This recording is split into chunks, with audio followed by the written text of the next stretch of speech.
To be successful in the ministry, you have to have a lot of things going for you, but the most important thing in the world is to have a thriving, growing, dynamic organizational program. You have to have a lot of people in Sunday school, and a lot of people in your training program, and a lot of people in your choirs, and these numbers become very important, especially on the associational records that we have to turn in. So I have devised a system with the aid of my little boy who is in the 3rd grade. He started new math in the 1st grade, and new math is the greatest thing for church records since 1,000,000 more in 54. Every Sunday I go out and wander all around, counting everyone who's in the building or the grounds. Our attendance really jumps whenever I appear. That's the way we get our average higher every year. Counting stragglers in the hall, it won't bother them at all. Count the ones arriving late, that's another 28. Count the kid who knocked his baseball on the parking lot. Now let me see how many we've got.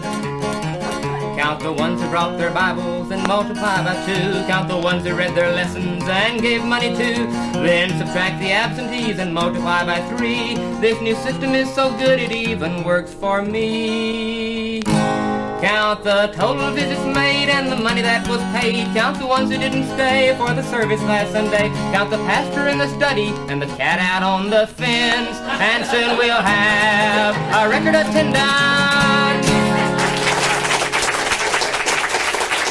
Every year, without fear, my workers expect to hear, can anybody meet your goals? I inquire to inspire each department to go higher. Can anybody meet your goal? If you have always run 21, you can be great. If you try, you can fly all the way to 28. And when you do, when you're through, you'll get a goal of 32. But there's so many to enroll.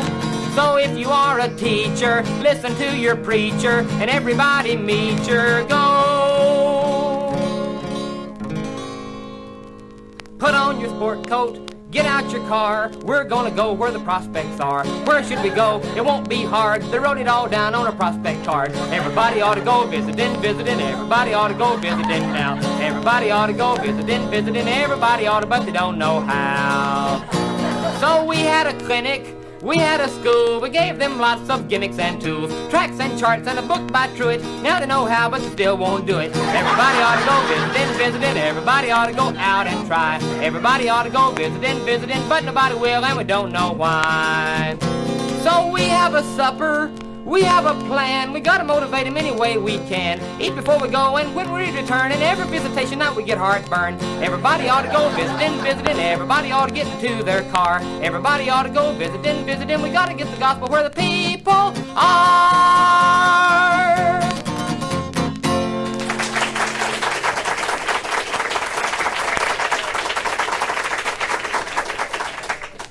I think most every organ is either a women's auxiliary or a women's corps of people who are involved in the program. And, of course, we have the Women's Missionary Union. And this is the greatest organization in the world. And I didn't say anything about them for a long time until finally some of the ladies said, you're leaving us out. So I have written for them a song, with all due respect and reverence.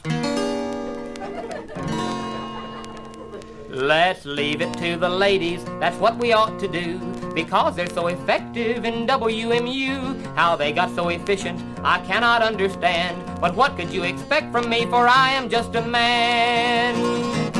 Each member has an office, and some have 2 or 3, and they can work for several hours without a break, you see. But what about their husband, their ever-loving spouse? He cooks the meals and keeps the kids and vacuum cleans the house. By Robert's Rules of Order, they keep their business neat. They give reports and programs and then dismiss to eat. I often think that Robert wrote parliamentary law, assisted by his wife and sister and his mother-in-law. But when the church needs workers, they do not rack their brain. They go enlist a lady that the WMU has trained. It really is a good thing that the women enter in, 'cause we'd all be in trouble if we left it to the men. Ah, men, ah, women.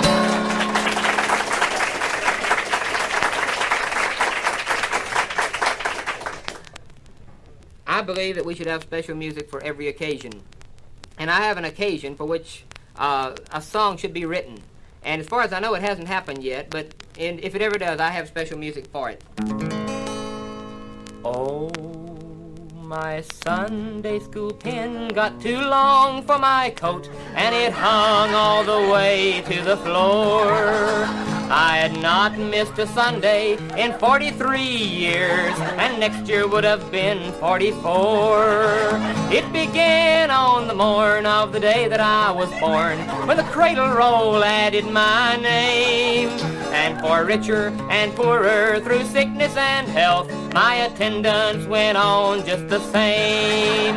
40 years without missing a single service, I'll guarantee it got to be rather nervous, but it stopped short when I fell and broke my shin when I tripped on my Sunday school pin. I do a great deal of flying, and I do a great deal of praying about airplanes too. This was on Flight 194, if you're interested, that I wrote this song. I do something religious on the plane. I'm just not that good a flyer, and, you know, I wrote this song at 19,000 feet, which is as high as you can get between Midland, Odessa, and Dallas.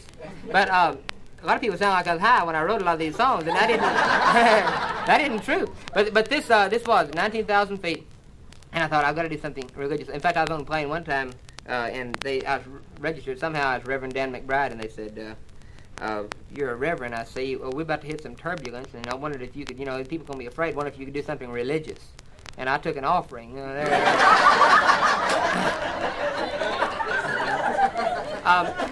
So this song then is for the benefit of those who have to do the cleanup job after the banquet, which is a tremendous job. If it didn't get done, we'd all be in trouble. But for these unsung heroes, they are now about to be sung. When people ask me what I do, I say with cheer that I'm a Southern Baptist building engineer, a sanitation superintendent, a manager of mops. But to tell the truth, my business is picking up. Whenever there's a meeting room to be prepared, I check the lights and tables and arrange the chairs, and I help the hostess with the food and fetch the coffee cups. But when they go home, my business is picking up. The Woman's Missionary Union met today. They brought their preschool children to the church to play, and the children brought their Tinker toys, their Play-Doh, and a pup. And believe you me, my business is picking up. Oh, I will be retiring in a month. You see, a minister of maintenance is replacing me. And he'll give the job of picking up a lot of dignity, 'cause they hired a man with a seminary degree.